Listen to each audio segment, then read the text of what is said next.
get after this character creation.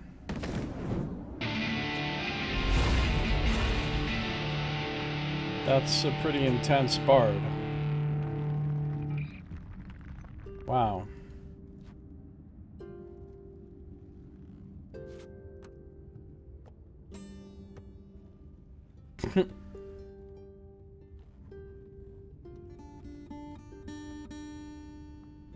Bards use spell points to tell stories so grand that they carry mystic properties along with them, imbuing the listener with the essence of the song.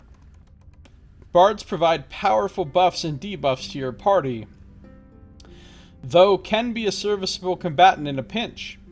Bards gain their power through good humor and a wet whistle, meaning they gain spell points and bonuses from drinking on the job.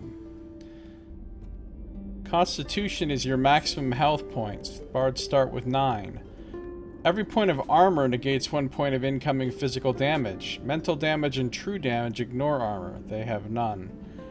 Affects the amount of damage done by most attacks. Your strength, they have 5. Spell points. Your adventurer's maximum spell point capacity during combat. They have 2. Intelligence determines your ability to focus while channeling or using stances. They have 3. They get Chop, a weak melee attack with a long reach, capable of attacking enemies directly in front of you as well as to both sides. They get Chug, drink magical booze to fuel your magical songs. Watch out though, if you get too drunk you'll gain a brief boost of strength before passing out in a drunken stupor. Sanctuary Score, sing a protective song that shields allies from harm. These are just your default class abilities and starting stats. In the next step, you'll be able to further customize your character's stats and starting abilities.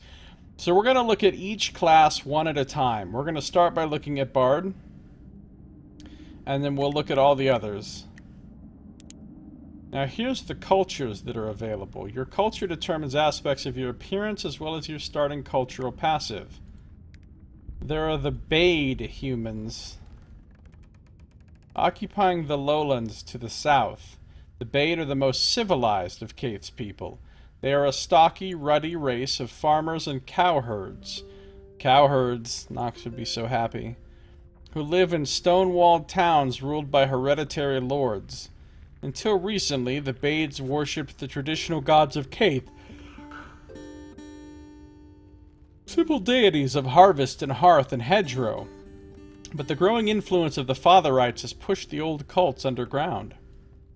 They get Badish studies. The Bade people are well educated and clever. Gain 1 bonus skill at levels 3, 10, and 18, so extra skill points is always good. Then there's the Einar. Descended from the raiding peoples beyond the North Sea, the Einar live on the east coast of Kaith and the many islands that dot the sea beyond it.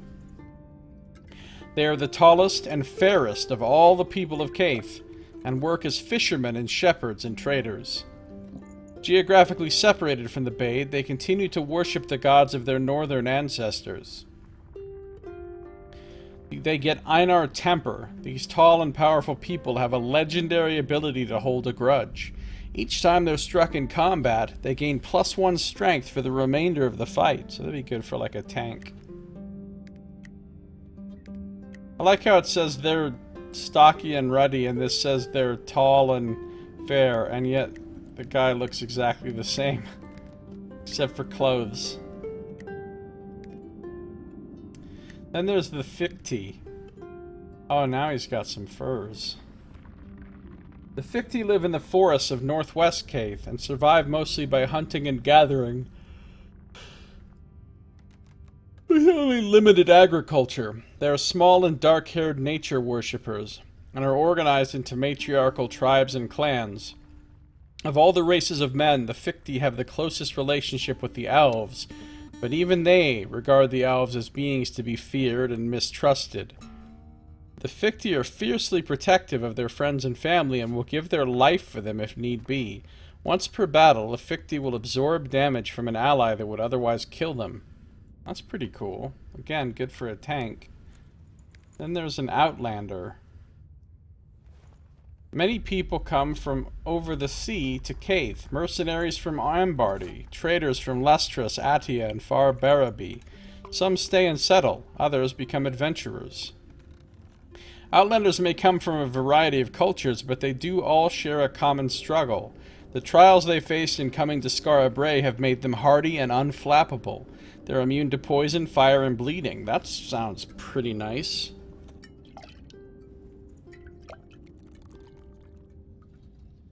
That sounds real nice. Then there's the dwarfs.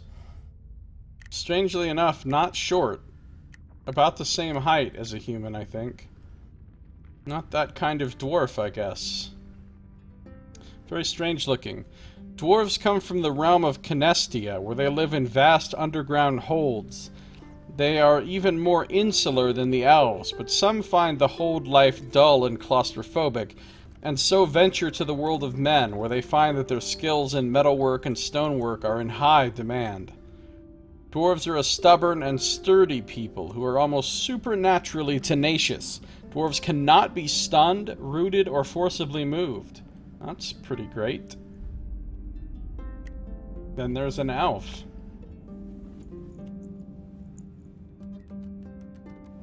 The home of the elves is the realm of Arborea, a place of endless forests and abundant magic that can only be reached by magic portal, and generally they stay there, engaging in internecine intrigues and ignoring the human realm entirely.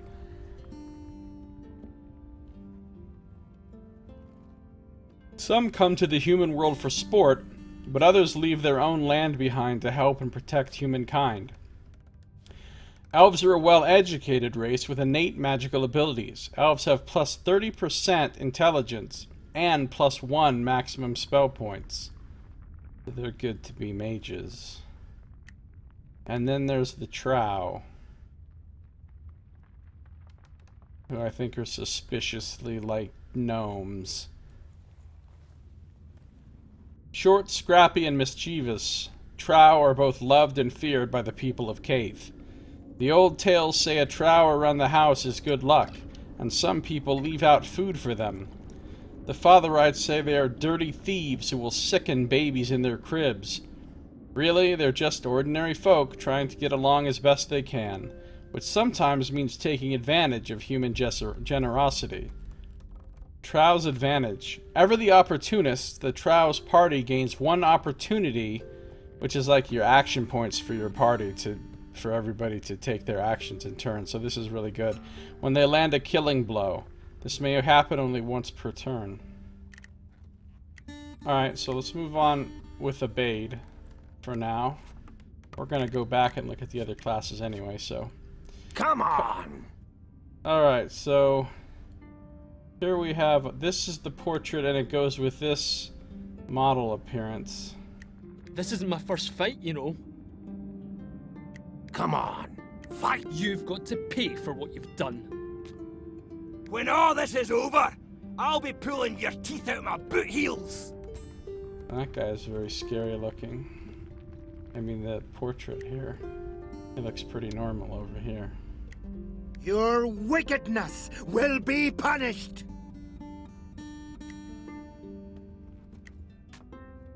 Try me. Stoic female. If you make me fight, I'll kill you. Cynical female. Why are you being so awful? Bemused female. There's Melody again.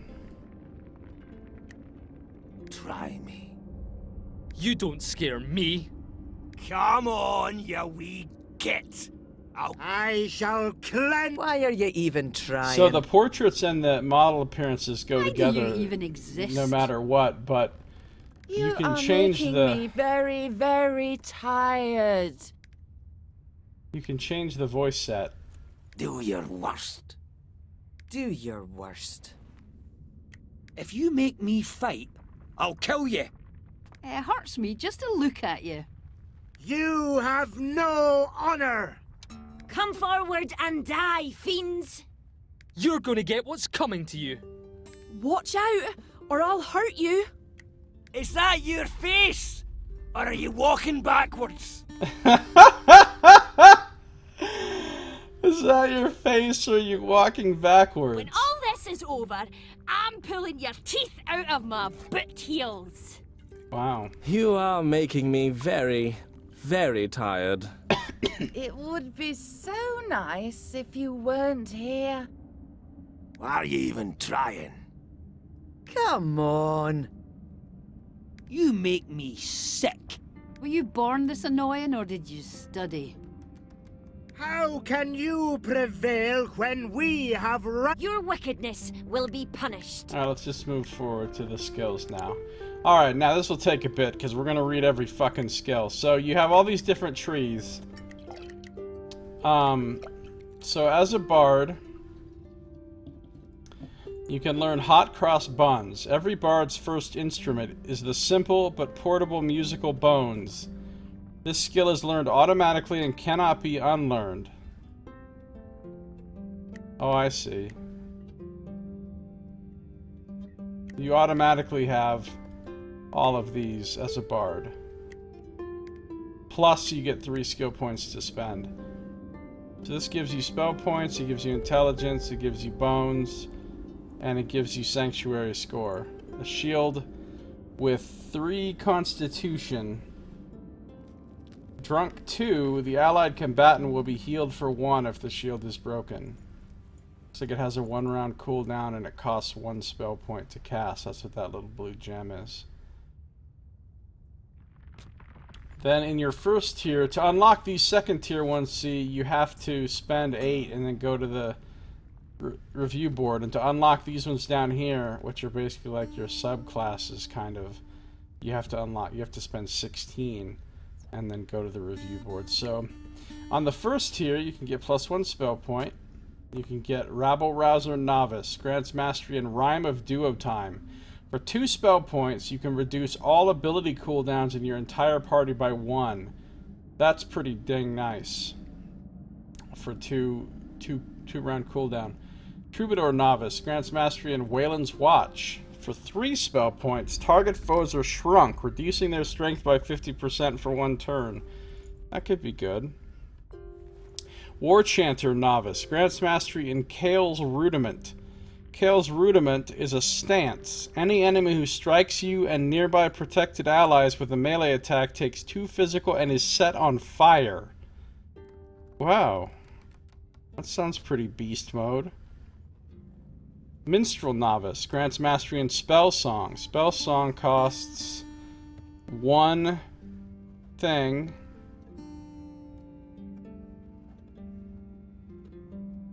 Channel 1, I think that means you have to spend a whole round channeling it before you can then cast it the next round. Grant 1 spell point to all nearby adventurers. Wow. And Intelligence 1 gives you +2 intelligence. Then, after you have +1 spell point, you can get another spell point on the next tier. After you have Rabble Rouser Novice, you can get Rabble Rouser Journeyman and gain some strength. And Rabble Rouser Master, which gives mastery in Falcontine's Fury. Mark all enemies with Falcontine's Fury. Damage detonates the mark, dealing 2 true to the target. Alright, that seems okay. And then eventually you can have the Grand Rabble Rouser subclass. Rabble Rousers are powerful, use powerful horns to whip their party into a frenzy with supernatural songs of fervor. They're capable of making their allies move at supernatural speed and hit harder than ever before. Grand Rabble Rousers make their party stronger with their mere presence. It gives you +3 strength, and it gives +1 opportunity to your party, which is pretty damn good. Then there's Novice Troubadour. Gets the Wayland's Watch. Then you get more intelligence. Then you get Song of Compulsory Cavorting. That's a great name for a song.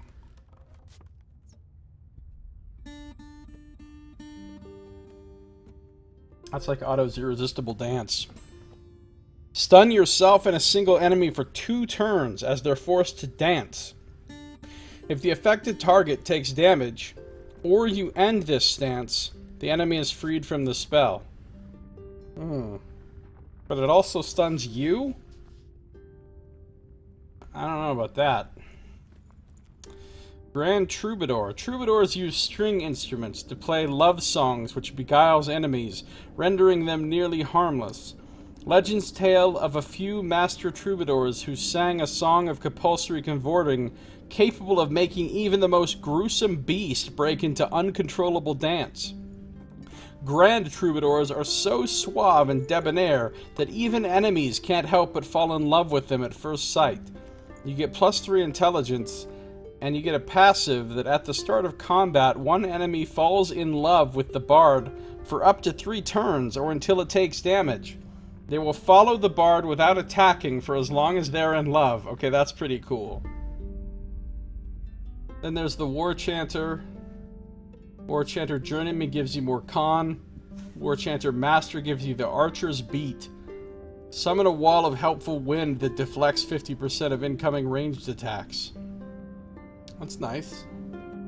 And then you can become the Grand War Chanter with +5 con, and entering a stance grants +5 armor. Leaving the stance removes this bonus. And Kale's Rudiment is a stance, for example. So War Chanter is a very tanky sort of bard. Then there's the Novice Minstrel, gives you the spell song. Journeyman gives you more spell points. Master gives you Lyric of Legends. Channel 1 or Channel 2 gain 1 or 3 bonus opportunity. Ooh. And you can become the Grand Minstrel. Minstrels use wind instruments to play songs that celebrate the deeds of the party and drive them to new heights.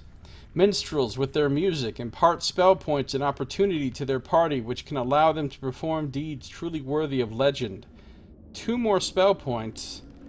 Every party member other than the bard gains +1 spell point at the start of combat. It's pretty nice. Intelligence 1 gives you +2 intelligence. This gives you +2 more intelligence. This gives you +3 intelligence. This gives you +3 more intelligence. So you could have a fuck ton of intelligence. Then there's the attack tree. You start with basic combat. Fighting and drinking comes naturally to a bard. This skill is learned automatically and cannot be unlearned. It gives you +4 strength, teaches you how to make trow squeezins, teaches you how to drink booze, gives you mastery in chop, which does 2 physical to first enemy in range, and gives you booze trow squeezins. I don't know why there's 2 of them listed there when they're exactly the same, but you get a +1 strength here. More strength, and more strength. So if you just want to make your bard a damage-dealing beast, you can. It'd be interesting to make a bard and not put a single point into the music tree.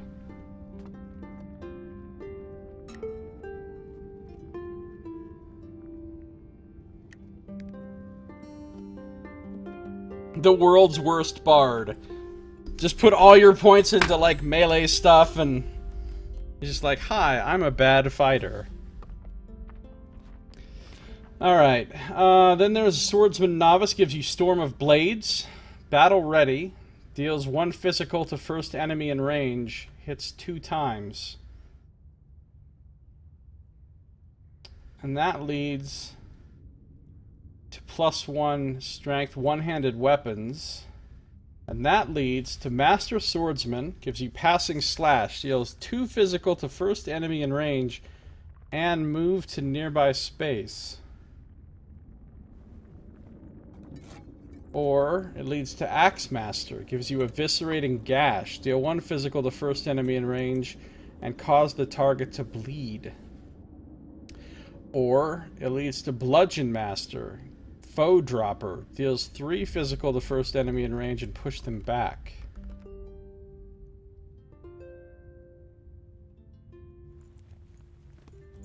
Or, to get to this, you could take Axeman Novice instead of Swordsman Novice, which would give you Lumbering Strike. Deal 4 physical to first enemy in range, but you have to channel.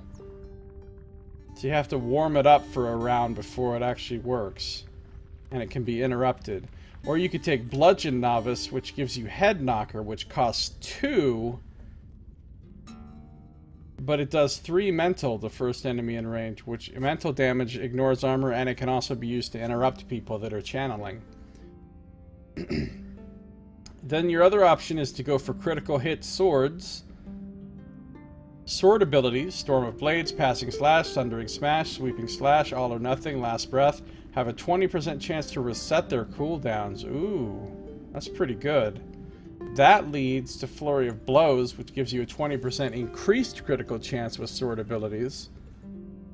And it also leads to Tireless. Critical hits with sword abilities have a 50% chance to restore +1 opportunity. Okay, that's some good shit.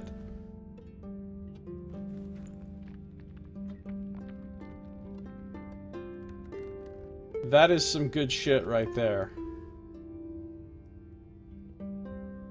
Critical hit axes. Axe abilities, Chop, Lumbering Strike, Eviscerating Gash, have a 30% chance to cause the target to bleed.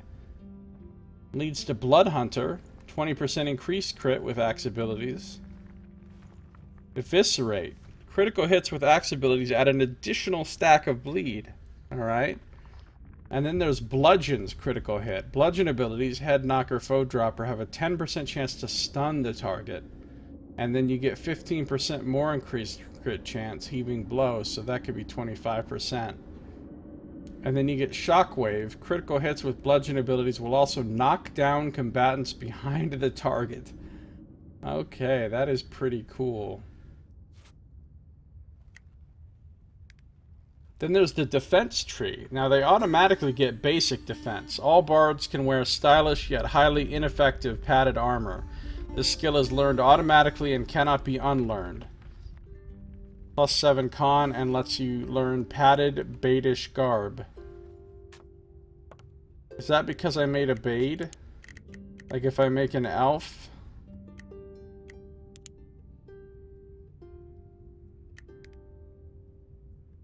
No, you still have Baidish garb, even as an elf.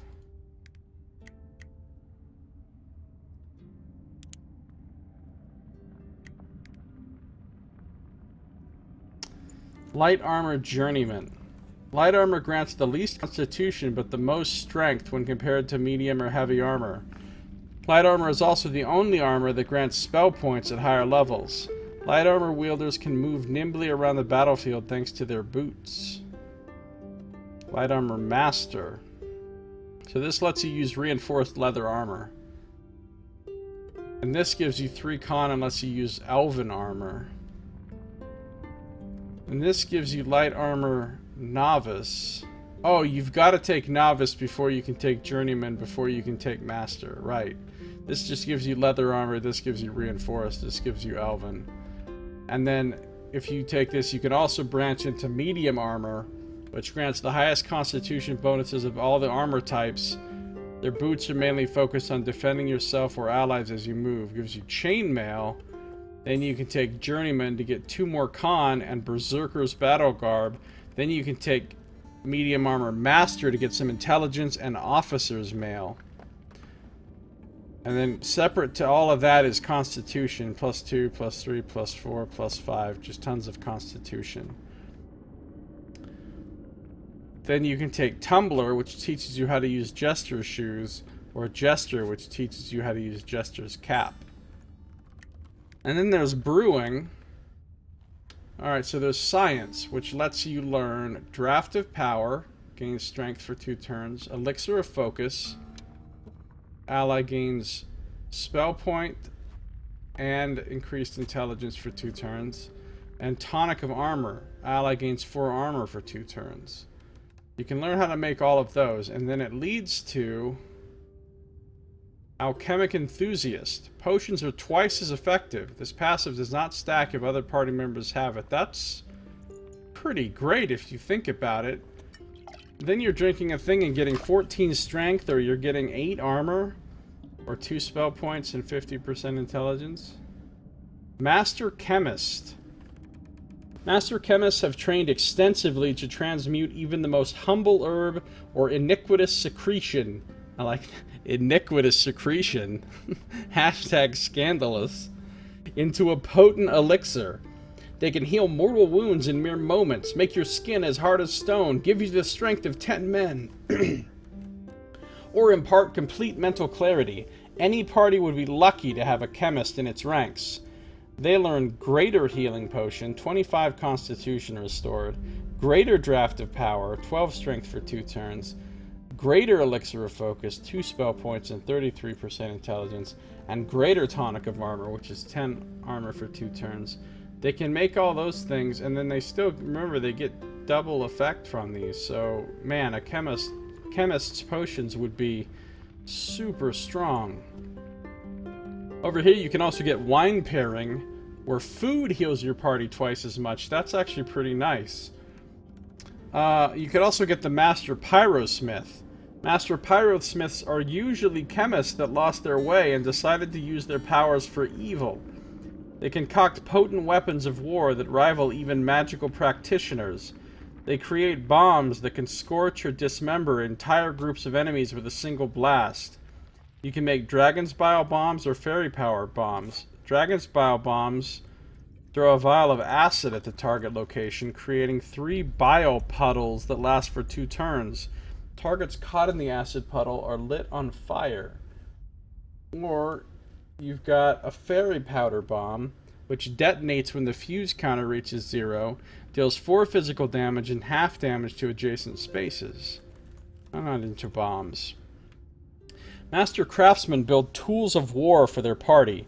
They can construct deployable barricades that can defend weaker party members, or create sacks of caltrips that turn the battlefield into a minefield for your enemies.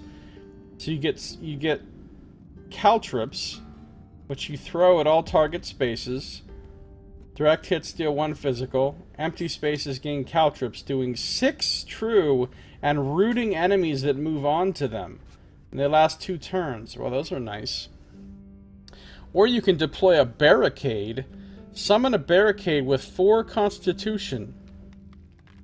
If it survives the fight, it'll be added back into your inventory.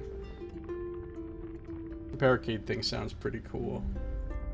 Now, if you don't go the science route, you can also go the battle brewer route, which lets you learn how to make elven wine. Gain spell points and 4 stacks of drunk. Wow. A lot of stacks of drunk. Also teaches you mean drunk. After chugging, throw your mug, dealing 1 physical. Or the town drunk, which teaches you dwarven stout, 2 spell points, 2 stacks of drunk, and your next melee attack gains knockback. Leading you to become a brewmaster. Brewmasters not only brew the best booze in all of Caith, but could drink you under the table any day of the week. A true brewmaster could even settle a barroom brawl with nothing but a well-aimed tankard. Brewmasters are notorious drunks and will sneak in shots of Lowland Park whiskey whenever they find a free moment, particularly before a fight. So you get some intelligence and some strength. You learn Shot of Courage, which gives you a spell point and a stack of booze at the start of combat, and you can make Lowland Park Whiskey, which gives 2 spell points and 3 stacks of drunk, and your next melee attack deals mental damage. That's pretty fucking good. Over here, you can go for Victory Shot. There's a 50% chance killing an enemy will restore a spell point and add a stack of drunk. Can happen once per turn. From that, you get to non-alcoholic. Victory Shot no longer adds a stack of drunk. I see. Or Quick to Celebrate. Victory Shot increases to 100% chance. Not bad. Alright, so that's all the things the Bard can have. I don't think I want to have a Bard particularly, but if I end up having a Bard, I don't know what I would focus them on. Let's just say for the sake of argument that I take these things and I click Finalize. That shows me my character. Shows me what items I start with: a tankard, a weathered padded jerkin, a rusty hatchet. Shows me what abilities I've got. But I don't want to do any of that right now.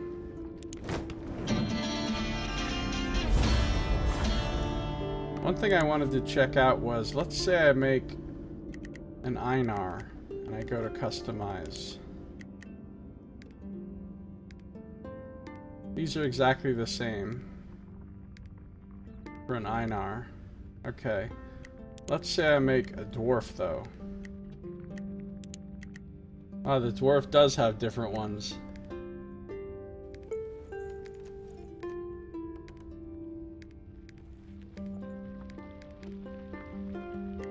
Come on! What are you You make me sick. You have no honor. But they don't particularly change.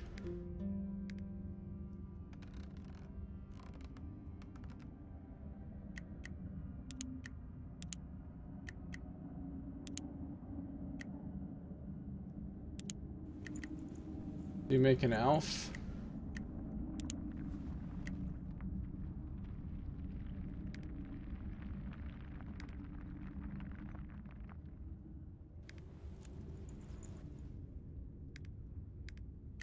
Try me. Why do you even exist? Elves look pretty much the same whether they're male or female, apparently.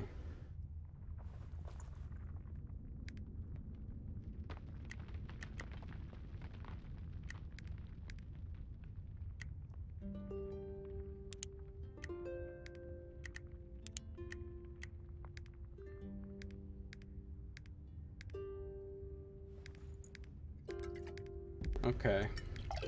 Trow look the same no matter what, basically. Iron pants. Alright, let's take a look at practitioners.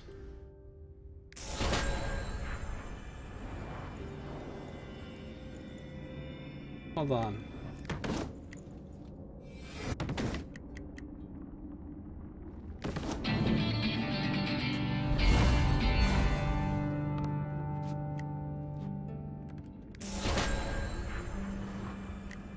Practitioners are master manipulators of magic. They excel at generating spell points and using them to unleash powerful spells to great effect. Practitioners can summon powerful monsters or assault crowds of enemies with gouts of fire, bolts of lightning, and psychic maelstroms. Among practitioners, there are several established disciplines: conjurers, magicians, sorcerers, wizards, and archmages. Archmages sound good. So let's just do a little comparison here.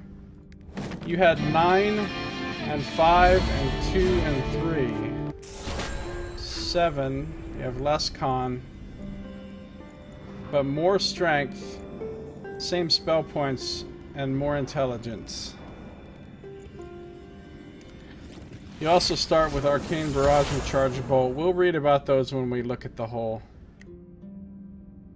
Alright, so the cultures are the same, basically.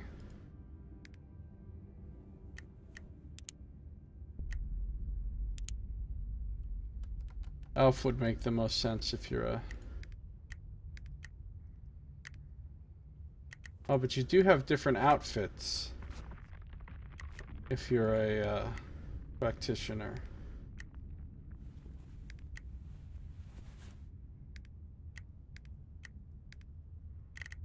Now, is this the outfit you actually start with?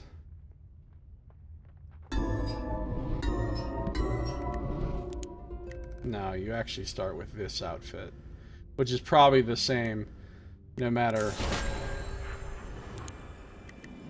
Like if you go elf, and then you go... Yeah, it's the same no matter what, so...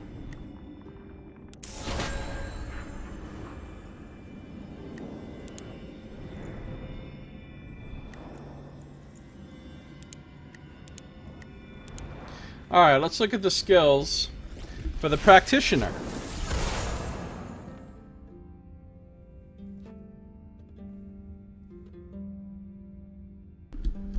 Looking at the skills for the practitioner. Mage's Apprentice. This is the spellcraft tree. You get this one for free. Practitioners learn basics of magic by practicing with hand-me-down enchanted items given to them by their masters. This skill is learned automatically and cannot be unlearned. It gives you 3 strength, gives you charged bolt and arcane barrage. Charged bolt does 2 physical to all enemies in range. Oh, so it shoots in a line and hits everybody. But it costs opportunity, not spell points. That's pretty cool. Arcane barrage costs a spell point.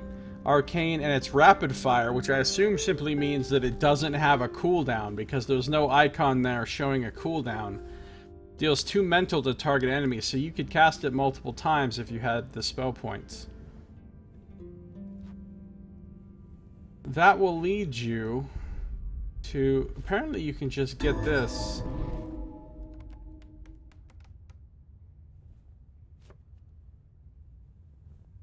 What?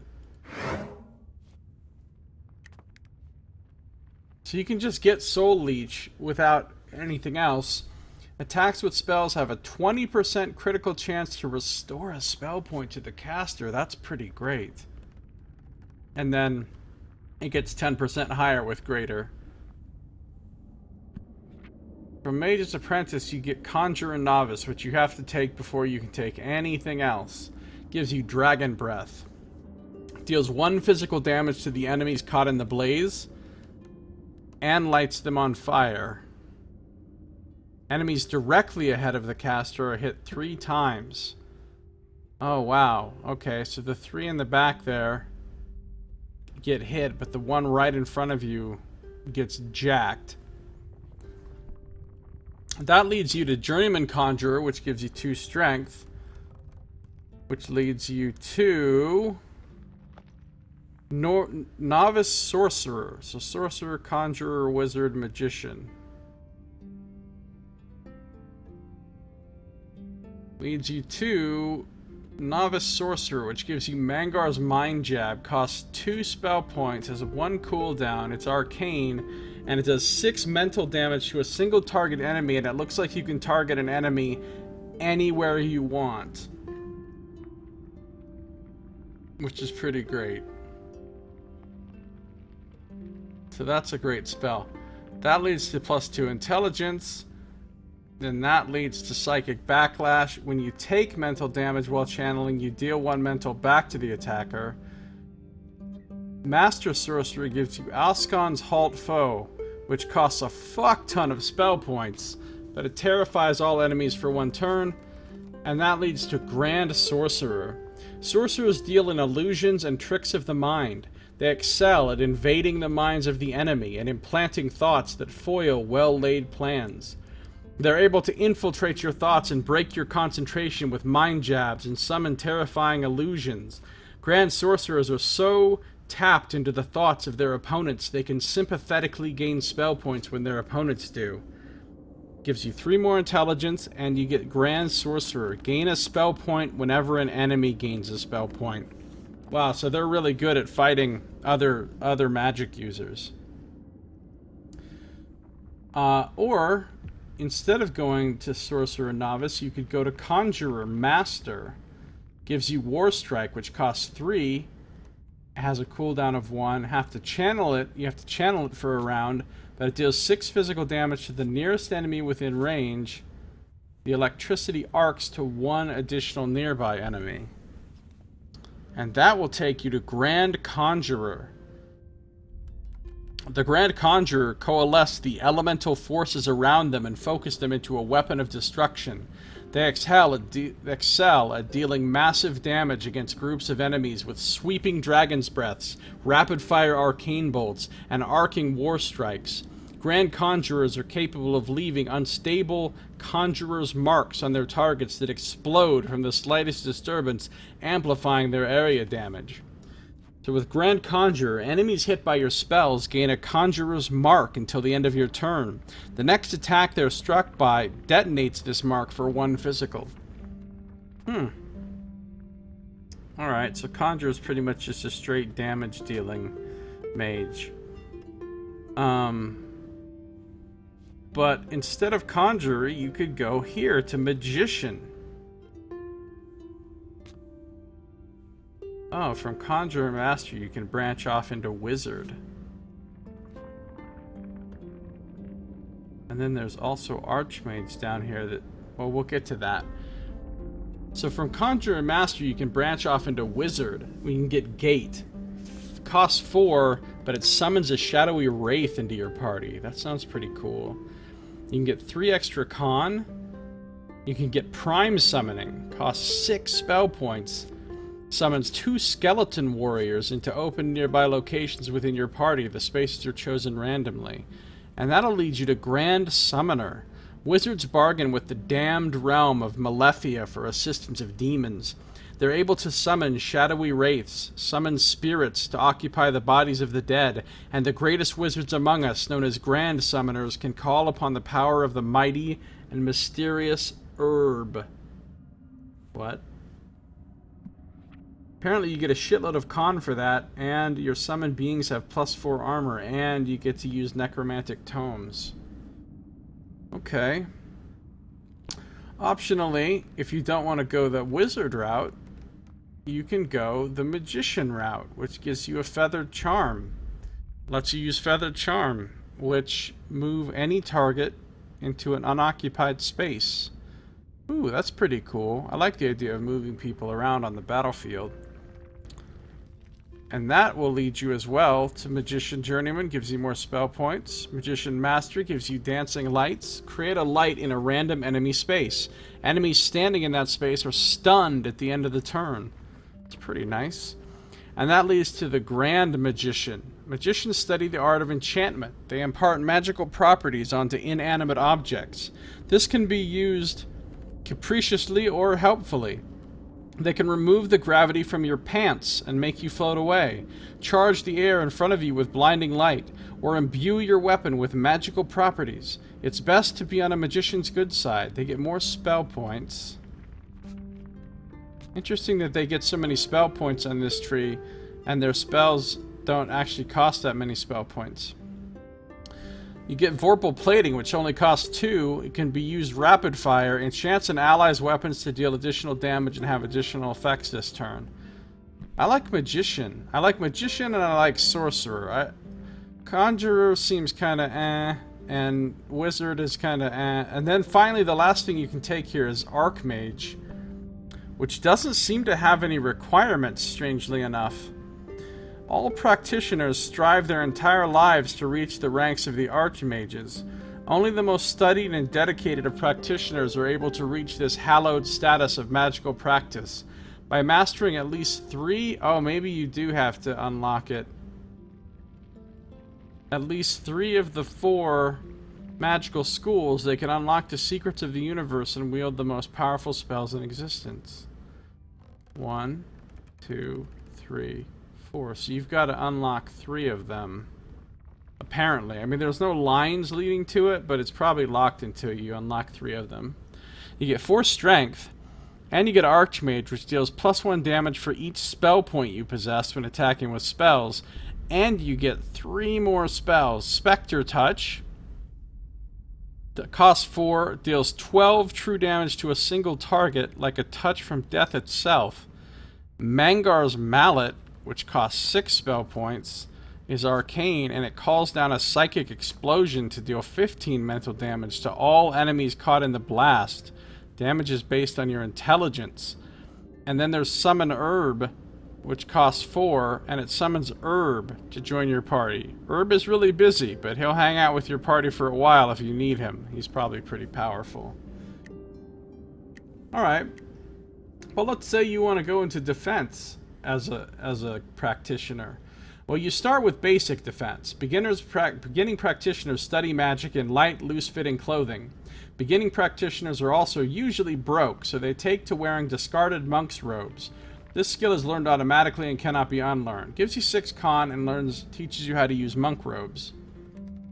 And then you can learn mana robes, novice. Mana robes primarily focus on granting its user high focus and spell point stats. Its boots focus on making spells easier to cast. So you can learn apprentice robes. Then you can go 3 different ways here. You can go to the left here and get light armor novice. This is regular light armor, leather, reinforced, and elven, just like the bard could get. You can go to the right and you can get mana robes journeyman. and get priestly vestments, and then mana robes master and get sorcerer's robes. Or you can go down this way and get power robes novice. Power robes focus on increasing its user's strength above all else. Its boots are primarily aimed at increasing the damage output of yourself and your allies as you move. So you can get conjurer robes, cultist robes, and archmage robes. You can also just increase your constitution a whole bunch if you want to be a tank mage.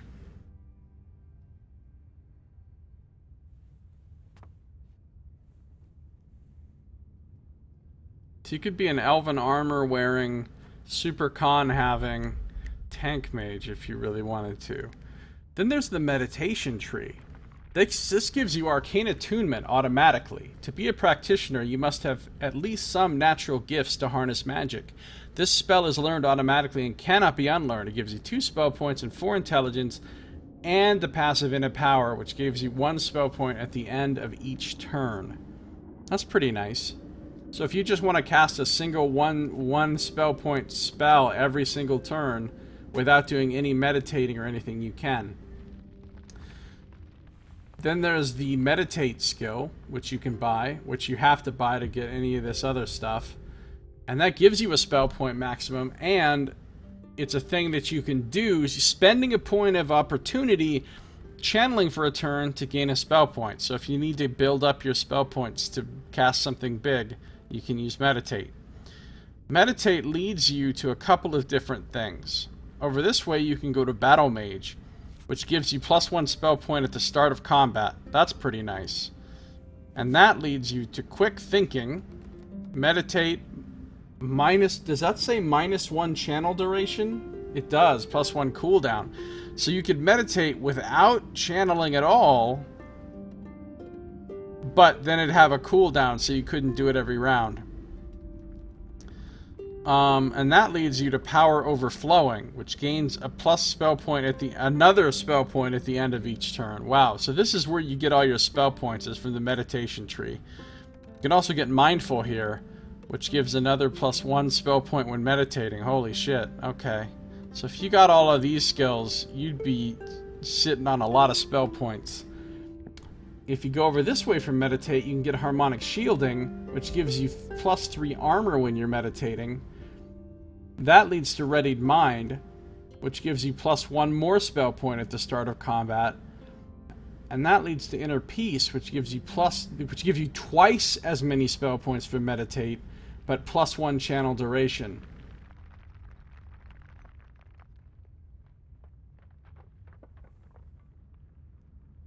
Twice as many is pretty good though, because you could have 1 and you could take this and you'd be getting 2, and then if you got this, you'd be getting 4 spell points from meditate. And if you had this and this, you'd have -1 channel duration, +1 channel duration. You'd be back to a channel of 1, and you'd get 4 spell points for doing it. That's pretty awesome.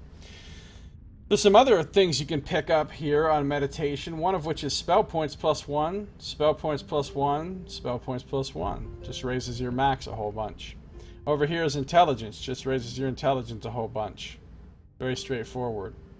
Now there's something that sounds very intriguing to me, and that's blade casting. I don't know what that is, but it sounds really cool, doesn't it? So first thing you can get in blade casting is you can just get a shitload of extra strength. The other thing you can get is novice in dagger, so you can actually learn dagger attack skills. Slinking assault.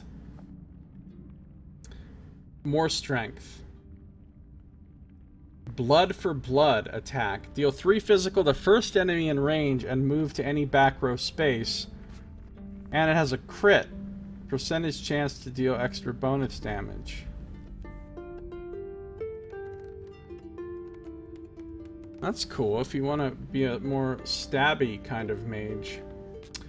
And from Journeyman Dagger, you can also learn Blood Pact. 30% chance to gain a spell point when attacking with a dagger. That's cool.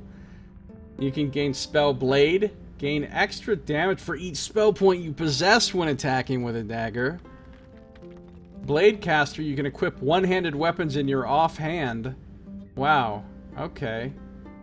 And you can just get a shitload of strength.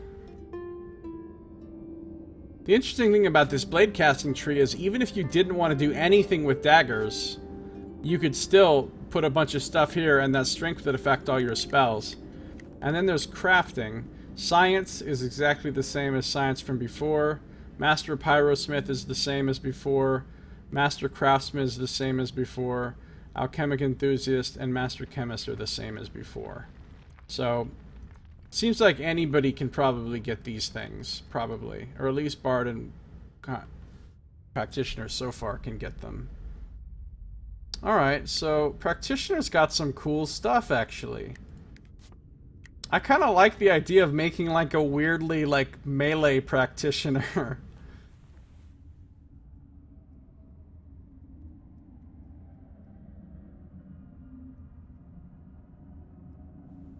Like using armor and blade casting.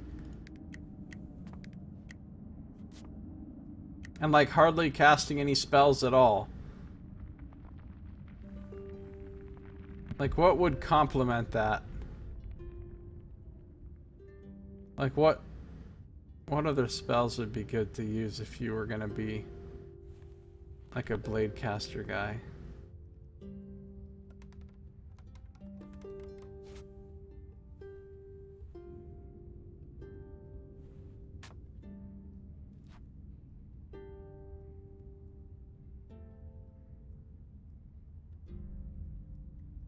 Oh, Vorpal plating.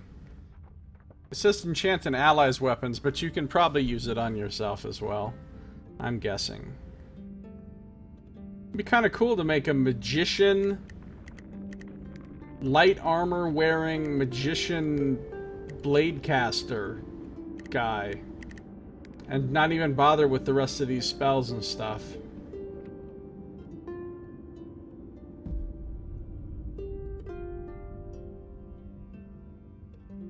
Get as much strength as possible.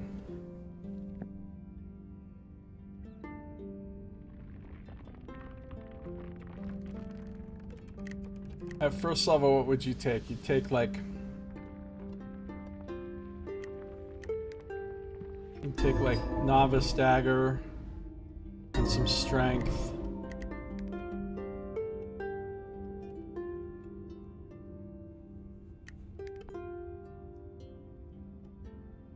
And probably like mana robes.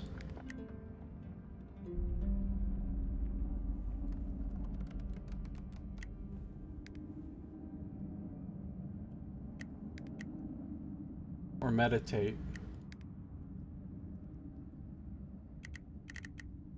Anyway, that's Practitioner. Pretty cool, actually.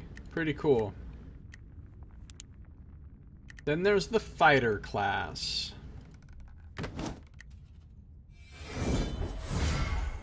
Fighters may be brutish berserkers who fling themselves headlong in the battle and use their generally superior stats carry them through the fight. There's some weirdness there with the way that's written. Or they may be more tactical fighters who can duel with an opponent and come out unscathed. Either way, fighters belong at the front of your group, trading blows with enemies and protecting your more fragile characters, while conversely being supported by those they protect. Alright, so, Bard gets 9 con, Fighter gets 10. 5 strength, 7 strength, 5 strength. No spell points and only 1 intelligence.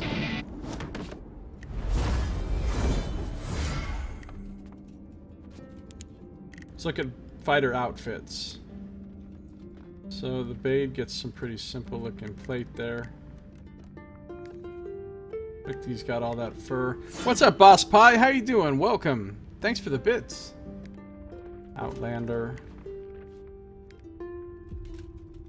Dwarf has a very large shield. Elf has a very small shield.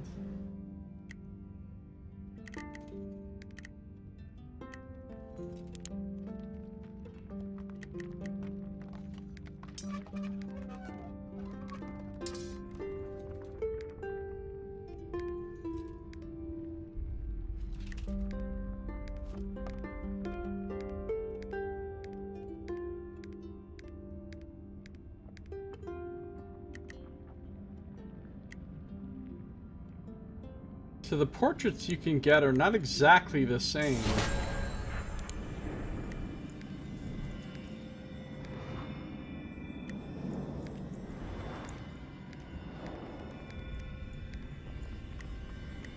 They're pretty close, but I think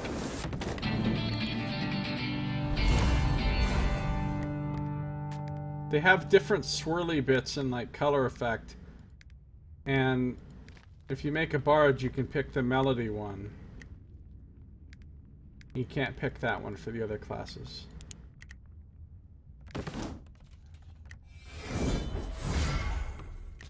Alright, let's look at the fighter skills.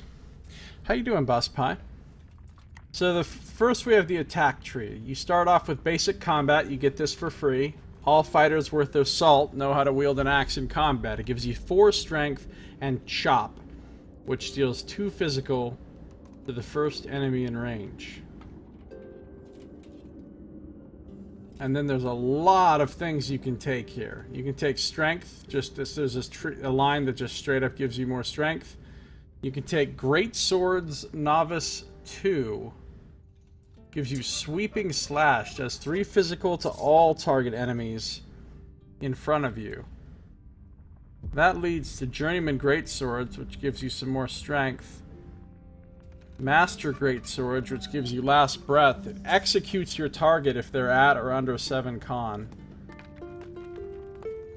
And from Greatswords Journeyman, you can also go to Master 1, which gives you all or nothing. Deals 2 physical to the first enemy in range, and a 25% chance to deal triple damage. And that leads to the Vanguard. I'm good, thanks, Boss Pie. Vanguards fly into the fray with no regard for their own safety, driven by a legendary bloodlust. They forgo the safety of a shield, versatility of a bow, or honor of a banner, so that they may carry massive and powerful two-handed greatswords into battle. The greatest of vanguards rise to such feats of strength, they're able to wield greatswords single-handedly. Gives you 3 strength and allows you to use two-handed weapons in your main hand. That's kind of badass.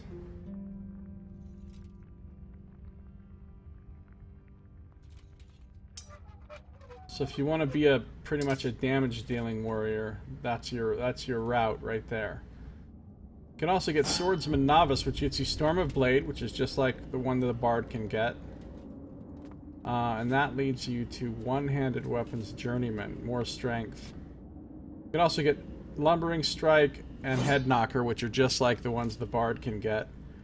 This leads you to a point of strength, then this leads out to Master Swordsman, it gives you Passing Slash, just like the Bard, Eviscerating Gash, just like the Bard, Foe Dropper, just like the Bard, and it leads to Veteran. Veterans have gone to war and returned, changed by the experience.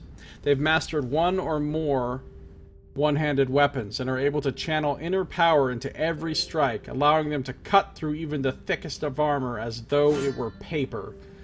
Your inner strength gives you power. Deal +2 true for every spell point you possess. Now let's keep in mind that you start with 0 spell points as a fighter.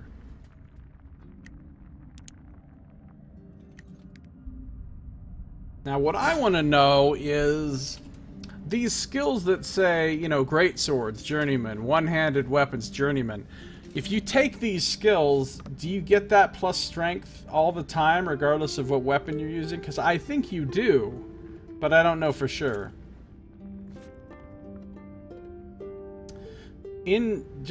Stuck in here is dual wielding, by the way, which lets you equip one-handed weapons in your offhand. So then there's all the different types of one-handers. Then you come over here to critical hit swords. Sword abilities have a 20% chance to reset their cooldowns, just like the one the Bard has. That's really nice. And then you can get 20% more, and then you can get the chance to restore opportunity. This is really, really good. Oh yeah, and the crit with the axes, which is just like the crit with the axes of the Bard, and the crit with the bludgeons, which is just like the crit with the bludgeons of the Bard. And then there's this tree. If you want to be an archer, you can get Loose Arrow, which is just 2 physical to target enemy, +1 strength for Journeyman Archer, and Master Archer gives you Rain of Arrows, deals 4 physical to all enemies standing in marked spaces at the start of your next turn.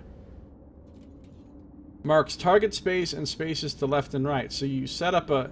You say, this is the area where I'm gonna shoot the arrows, and then at the start of the next turn, that's when the arrows hit those spaces. So the enemies have a chance to move out of there, or move into there. Who knows what would happen. Alright, then you've got the defense tree. You start with basic defense. A fighter can't run into battle naked, can they? Well, they can, but they all know... But they all also know how to wear simple padded armor. This skill is learned automatically and cannot be unlearned. Gives you a little more con. Lets you use padded Baitish garb. You could go critical block shields. You have a 10% chance to completely block a physical attack. That's pretty good. And then you can make it 10% better here. You can also get this, which gives you plus, just straight up +1 armor.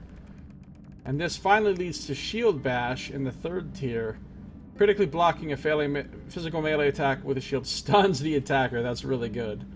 20% chance to stun somebody every time they attack you, plus negate their attack. So shields seem pretty strong. Shield Novice gives you Deflect. It's a stance, which gives you +1 armor for 1 turn, with a 2 cooldown.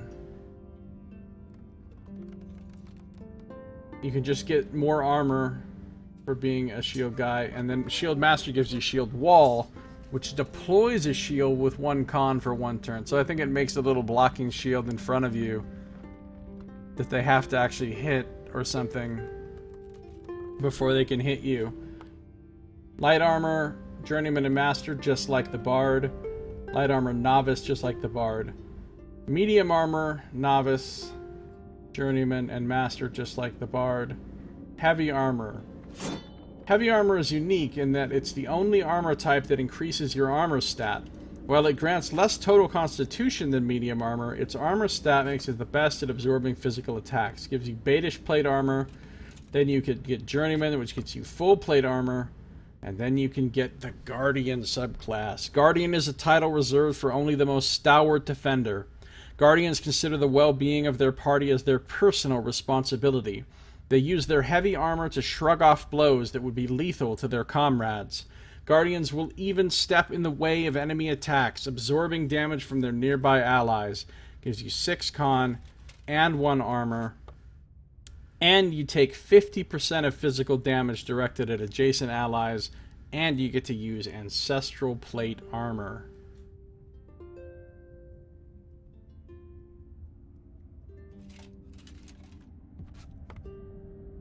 And then there's this tree, which just gives you shitloads of constitution if you want. Crafting looks like it is exactly the same as what the Practitioner had, and the same ones that the Bard had, except for without the brewing thing. So the other tree they have that's unique is Command. They get Sense of Purpose automatically. This skill is learned automatically and cannot be unlearned. They get +3 Constitution and +3 Intelligence, and they get the Taunt skill. It's a free action with a 2-round cooldown.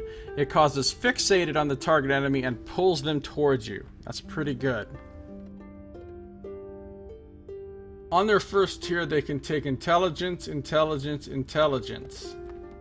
They can take Code of Honor, which lets you learn how to use battle standards. And it gives you, to me, moving towards this combatant refunds opportunity for allies. Oh, wow. That's pretty great. And that leads to either Loyalty to the Cause, which gives you Duty After Death passive. The first lethal blow suffered in combat instead reduces the fighter's constitution to 1. That's pretty great. Or you can learn Code of Chivalry, which gives you Honor Strike, and you deal 25% extra damage versus targets that are fixated on you. So you taunt someone, and then you can hit them even harder. Now that leads you over here to Officer's Training. Either of these will lead you to Officer's Training, as you got this shoelace section here. Just straight up gives you 4 con and 2 intelligence. Either of these will lead you to Gladiator School, which just straight up gives you strength. Then you can continue down to Drill Master, which lets you use a war horn, gives you the ability altogether, where nearby allies copy this combatant's stance. Now, I'm not seeing a lot of stances here. But hypothetically, that's cool. Or there's Biting Insult. While an enemy is taunted, they lose half their armor. That could be really good.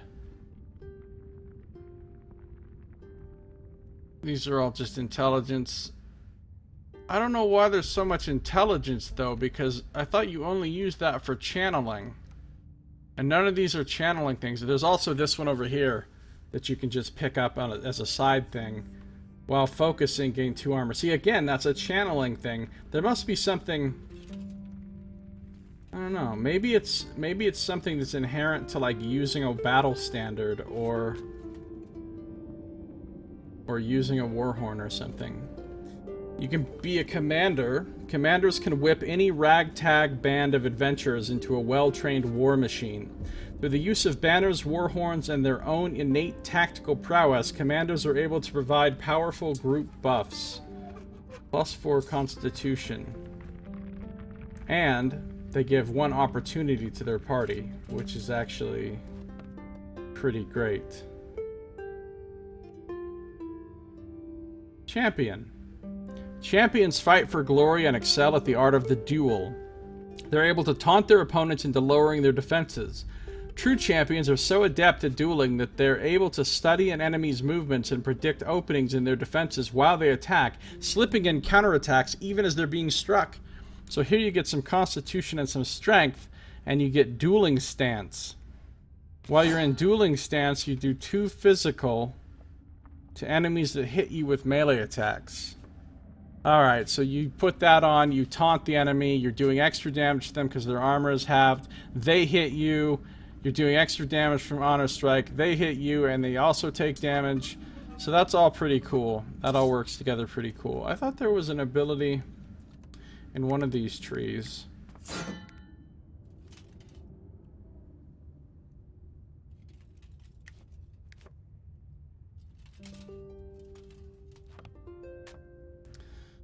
So, yeah, I don't know what kind of fighter I'd want to make. Maybe a greatsword guy or...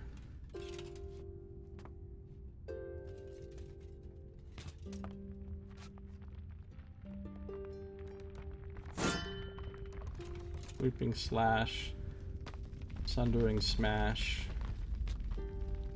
All or Nothing, Last Breath.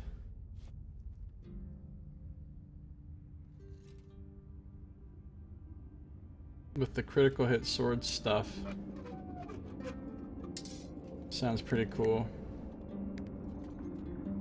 Go into like light armor.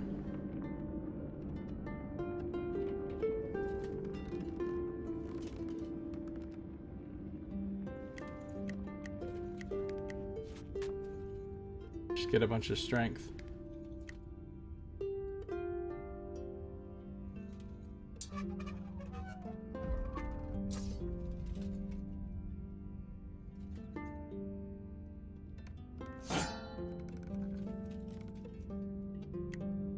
Alright, so that's the fighter.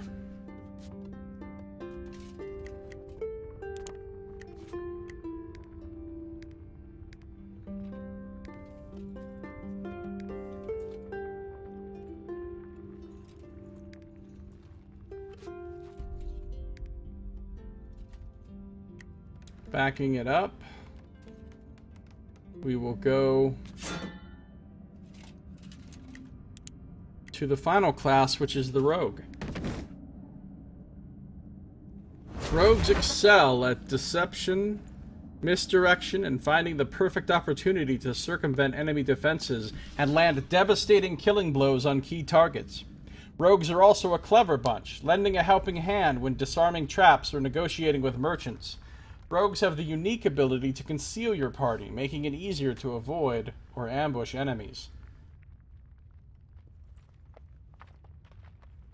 Rogues get 8 con, 7 strength, no spell points, and 1 intelligence.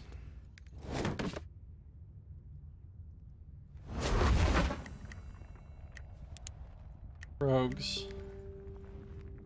He's literally hiding behind the select culture thing.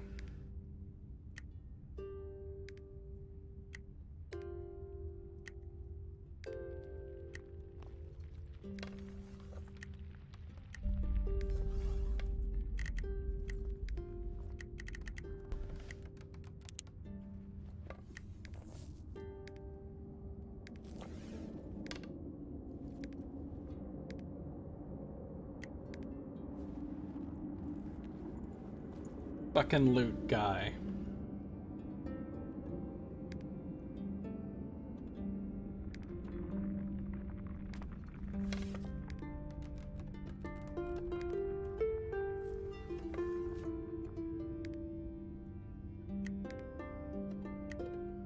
Okay, so let's look at what the rogues get. Attack.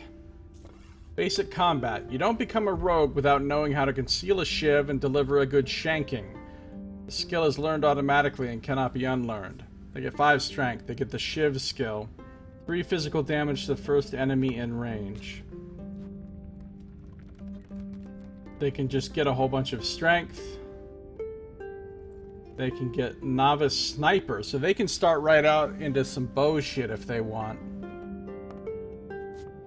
And that'll lead to journeyman sniper with more strength, and it'll lead to master sniper, which gives them rain of arrows just like the fighter.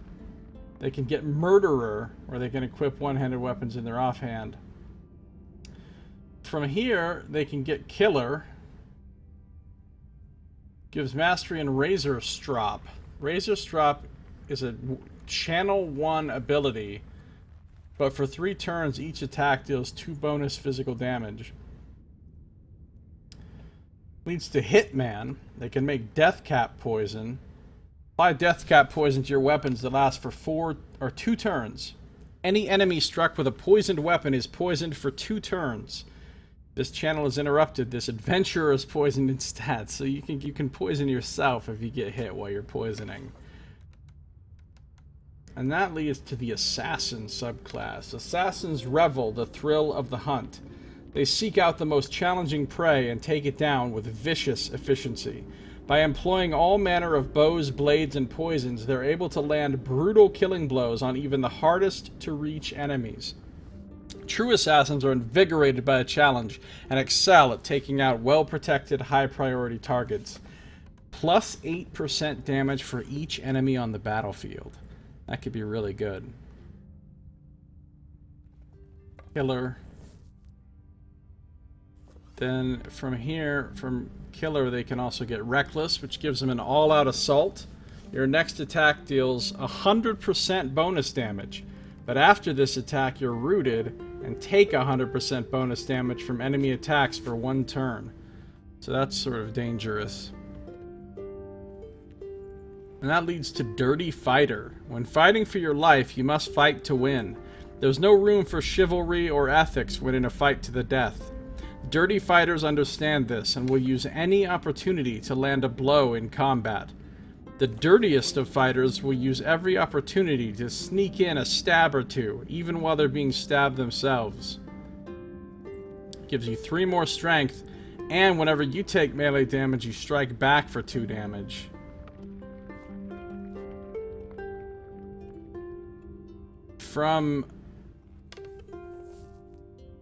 Oh, not from anything. You can just take this, I think, right out the gate. You can get Scrapper Novice, which gives you Slinking Assault, 4 physical to first enemy in range, and move backwards. Which leads to +1 strength. Which leads to Blood for Blood, just like the ability we saw on the fighter. Or was it the Practitioner?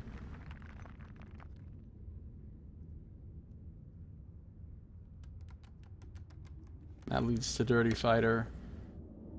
This also leads to Master Swordsman, which gives you Passing Slash, like we've seen before. Storm of Blades, Swordsman Novice, we've seen that one before. So you don't have to be a dagger user as a rogue, you can be a sword user. Here's the crit for daggers and bows. Dagger and bow abilities, Loose Arrow, Rain of Arrows, Shiv, Slinking Assault, and Blood for Blood have a 10% chance to deal 50% additional damage. Critical hits with dagger and bow abilities deal 25% more damage, so that could be 75% extra damage. 20% increased crit chance for each dead ally. Cornered rat. Really? For each dead ally, wow. Precise targeting, 20% increased critical chance with dagger and bow. So with all these, you could have a 30% crit chance and 20% more if you had a couple of dead allies. All of a sudden, you're critting all the time and doing tons of damage. And then they've got critical hit swords, which are just like the critical hit swords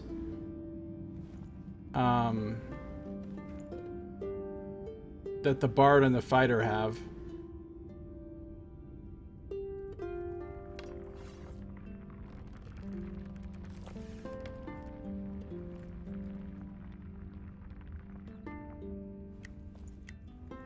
In their defense tree, all rogues know how to fight effectively in padded armor, not that it's very hard. This skill is learned automatically and can't be unlearned. So you get 6 con and the padded beige garb that everybody seems to get, except for mages. You can get light armor and journeyman and light armor master. You can also get something called many-faced, which teaches you how to use a disguise kit. Throw off your disguise and reveal your true position. Swap places with another party member. It's a free action. That's pretty great, actually. So disguise kit's pretty cool. Now, if you go down the light armor route, you can actually get to shadow. Rogues who practice their stealth techniques eventually become one with the shadows. They can be nowhere and everywhere at once.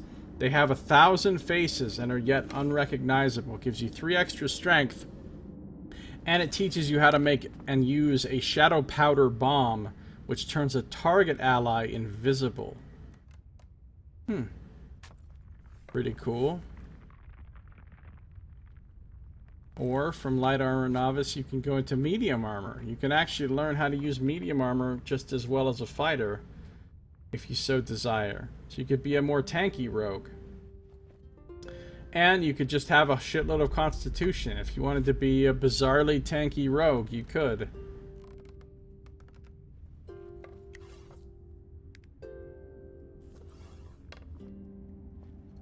Which would be nice if you went dirty fighter, because then you're trying to take hits and you're striking back automatically.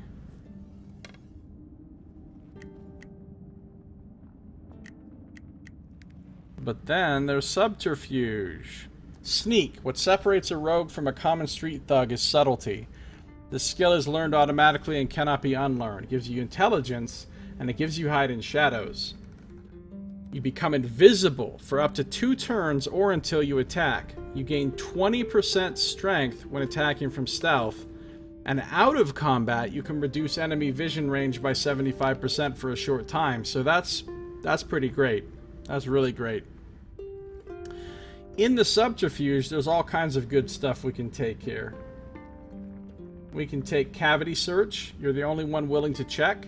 There's a 25% chance on killing an enemy to find bonus gold. Enthusiastic digger, it now has a 50% chance. So you can get lots of extra money that way, presumably. You can get pirate, which gives you gold sense. The rogue speaks up when they feel that they're near a chest, even if it's hidden. Ooh, helping you find hidden chests. I like that. You can be a spy. You can get the paranoia poison. This requires a channel for a round to do, just like that other poison. But you apply paranoia poison to your weapon that lasts for 2 turns. Any enemy struck with a poisoned weapon is terrified for 2 turns. If this channel is interrupted, then this adventurer is terrified instead. So you don't want to get interrupted while you're putting poison on. You can also get thug. Gives you cold cock. Deal 3 mental to first enemy in range, 25% chance to cause stunned. Rogues they don't have any blunt weapon stuff, right? They just have sword and dagger and bow. Right, okay. Trap runner. Reduces damage taken from traps by 50%. This just teaches you how to make and use lockpicks. That one seems pretty mandatory. And then you can get master lockpicks.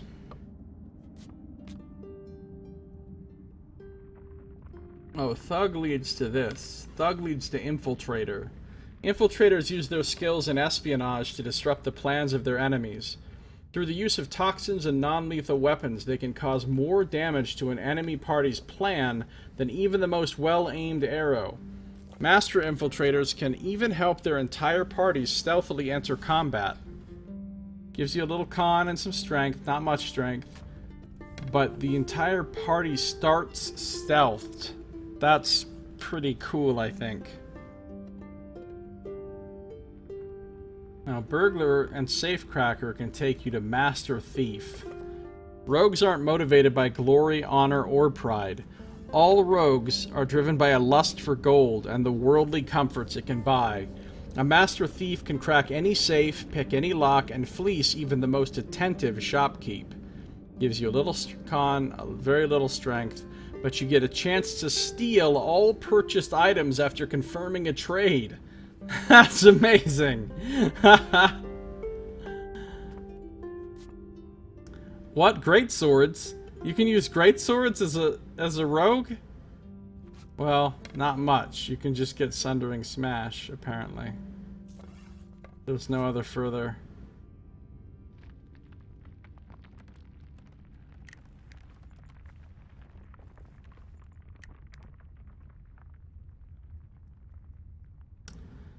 And you can get a bunch of intelligence, and I'm not sure what you would need that for, because there's not much in the way of... oh, I guess it would help with channeling the poisons and stuff.